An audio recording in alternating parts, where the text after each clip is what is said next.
So welcome back to the Fashionista Professor channel. And so today I am doing this vlog in remembrance of George Flyod. And so this whole vlog is dedicated as a remembrance to him. And because of that, this whole vlog is gonna be exactly 8 minutes and 46 seconds. And because I want you guys to take the opportunity during that 8 minutes and 46 seconds, imagine having the police officer with his knee on George Floyd's neck. And so I want to say thank you to some of my former students and now friends who have reached out, and we have had the opportunity to talk with regards to the news or seeing the videos of what happened. You know, Brianna Malone, Robert Mason, and the host of all others. But I think it's important to make this vlog, you know, sort of a way of reconciling what we see and what the law says, and a way of trying to decipher a path forward in terms of race relations in America. And so as an African American, someone that came from Africa and has been living here for decades, it never ceases to amaze me how in America skin tone is utilized as a currency. It's very, very shocking to me and quite ununderstandable.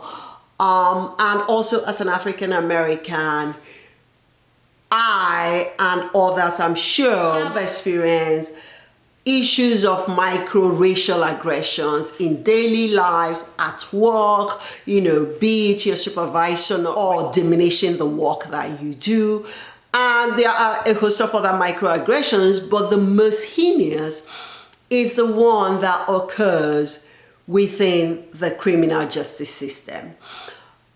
We all know that there is racial disparity in America, be it along healthcare lines. I'm sure you guys have heard the news, and as an epidemiologist, I can tell you that African Americans are dying at a disproportionate rate from the COVID-19 outbreak. It's a backdrop of what is going on in America today in 2020. But there was nothing as heinous as the image of that police officer with his knee on George Floyd's neck for 8 minutes and 46 seconds. Just take a moment and think about that. 8 minutes and 46 seconds. And that's how long this vlog is gonna be. So for the duration of time that you're watching the vlog, that was the length of time that the police officer had his knee on George Floyd's neck. Despite his repeated protestations that he could not breathe, he was hurting, he was calling for his mama, and all that, the police officer kept at his neck. One of the things that my students asked me is this: was that legal? Of course that was not legal. We have seen in Tennessee versus Ghana, whereby the Supreme Court has ruled that a police officer may not use deadly force in apprehension of a felon if that suspect does not pose a danger to the police officer or to the community. What happened with George Floyd's case was exactly the opposite. He was lying on the ground. He was already handcuffed. That was something else. I mean, it was like he was at, you know, relaxing or something like that, while he had a man underneath him. So this is part of the greater issue that can be seen within the criminal justice system. Like a lot of people will say, a lot of sociologists, a lot of researchers that have been studying the issues a bias within the criminal justice system. They have always said that this occurs, but the difference now is that with video cameras, the public can see what's going on. So it's no longer going to be the word of the suspect versus the word of the police officer.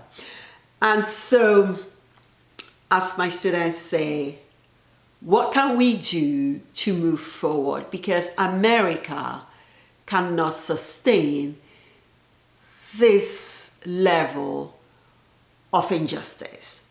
We are in 2020, and in order for us, for America to be great, we have to do better than this.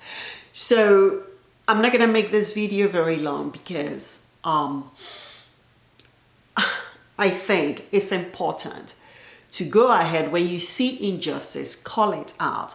Not just for George Flyod, but for Ahmaud, and for all the other Black men and women that have been victims of police brutality. And so one of the things that, as a researcher we look at ways of moving forward and healing and coming together as a country. But we must not forget that in order to move forward and in order to address the injustices within the United States system, not only the criminal justice system, the healthcare system, there has to be a real dialogue. There has to.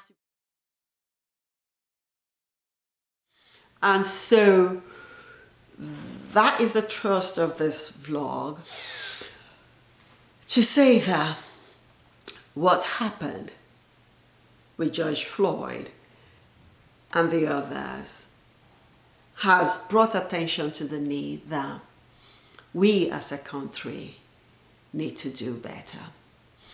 Part of the healing process for everyone to share their concerns, and I'm sure you guys have seen in the news, police departments across the nation are talking about, having a review system or what have you. And with that, I'll say, make sure that you are not silent in the face of injustice. Because if you see injustice and you are silent, then you are a participant to that injustice. Let us pause and think about the lives that were unjustly lost at the hands of law enforcement, especially Black lives that were lost unjustly lost at the hands of law enforcement. And that is not to say that other lives are not lost, but the bottom line is that there is a disparate proportionality, and the research will show that. I'm actually working on a research that looks at criminal justice programs, especially within the top southern public universities, and the processes they have and the diversity within those systems. But anyway, thank you so much for joining us today. So I hope you guys stay safe, and I hope you guys take this opportunity to reflect on what is going on and imagine yourself in George Floyd's shoes. Imagine him as your brother, your son, your dad, or your friend. Thank you.